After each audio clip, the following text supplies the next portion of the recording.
Medusa.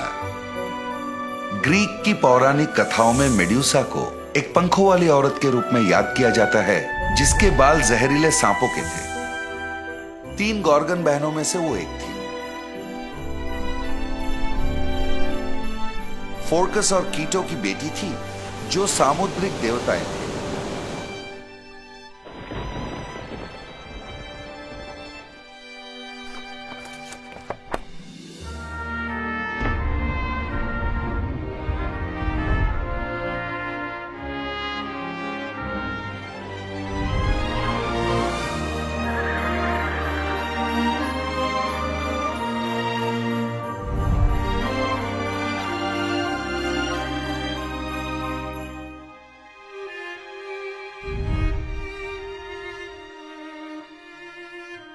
Medusa. Greek की पौराणिक कथाओं में मेड्यूसा को एक पंखों वाली औरत के रूप में याद किया जाता है, जिसके बाल जहरीले सांपों के थे। 3 गॉर्गन बहनों में से वो एक थी। फोर्कस और कीटो की बेटी थी, जो सामुद्रिक देवताएं थे। मेड्यूसा के बारे में जो कम लिखा गया है वो ये है कि वो एक पैदाइशी राक्षस नहीं थी। कई कथाओं में लिखा गया है कि वो पैदाइशी राक्षस थी, पर कई कथाएं इसका विरोध करते हैं। ओविड के हिसाब से मेड्यूसा एक बहुत ही सुंदर औरत थी, जिसके लंबे, घने और सुनहरी बाल थे। कहा जाता है कि वो इतनी सुंदर थी कि जो भी मर्द उसे देखता, शादी में उसका हाथ मांग बैठता। हर मर्द सिर्फ पोसाइडन के अलावा, जो समुंदर का भगवान था। पोसाइडन को भी वो बहुत पसंद थी, पर मेड्यूसा से शादी करने के बजाय उसने एथेना के पवित्र मंदिर में उसका बलात्कार किया। एथेना एक कुमारी देवी थी और उसकी मंदिर अपवित्र होने से उसे बहुत गुस्सा आया।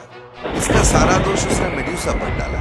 उसने उसे श्राप दे दिया, जिससे कि मेड्यूसा एक राक्षस बन गई। उसके सुंदर घने बाल विषाक्त सर्पों में बदल गए। श्राप यह भी था कि जो भी उसके तरफ देखेगा वो पत्थर में बदल जाएगा। फिर कभी भी कोई भी उसकी तरफ बिना दंड पाए देख नहीं पाएगा, और फिर कभी उसे प्यार की एहसास नहीं होगी। इन श्रापों पर मेड्यूसा का कोई नियंत्रण नहीं था। मतलब ये कि उसे एकांत में अकेला ही रहना पड़ता। उसे सजा मिला, जबकि बलात्कार उसी की हुई थी। ऐसी कथाएं फैलने लगी कि मेड्यूसा एक ऐसी राक्षस है जिसे कोई नहीं हरा सकता। कई नामी ग्रामी योद्धा ने उसे मार गिराने की कोशिश की, पर वो सब पत्थर में बदल गए। ज़ूस का बेटा पर्सस को मेड्यूसा को मार गिराने का दुष्कर काम सौंपा गया। उसका सहायता करने के लिए कई भगवानों ने उसे उपहार दिया। हेडिस ने एक हेलमेट दिया, जिससे वो अदृश्य हो सके। हर्मीस ने पंखों वाले चप्पल दिए। एथेना ने एक कांस का ढाल दिया, जिससे कि वो मेड्यूसा की नजर को मोड़ सके, और उसकी सर काटने के लिए तलवार भी दिया। इन उपहारों की वजह से पर्सियस मेड्यूसा की नजर बचाकर, जो कि एकमात्र गॉर्गन थी, उसकी गर्दन काट दिया। जब मेड्यूसा की मौत हुई, वो पोसाइडन की बच्चे की मां बनने वाली थी। उसके कटे हुए गर्दन से पंखों वाला घोड़ा पेगासस और क्रिसॉर निकले। इसके बाद पर्सियस ने मेड्यूसा के कटे हुए सर को कई सारे युद्ध जीतने में इस्तेमाल किया। ये सर कई जीते हुए युद्धों का पुरस्कार था। भले ही मेड्यूसा को राक्षस कहा गया है, लेकिन अपने समय में एक खलनायिका के तौर पे उसे सबसे ज्यादा गलत समझा गया है। शिकार होने के बावजूद एथेना ने उसे श्राप दे दिया।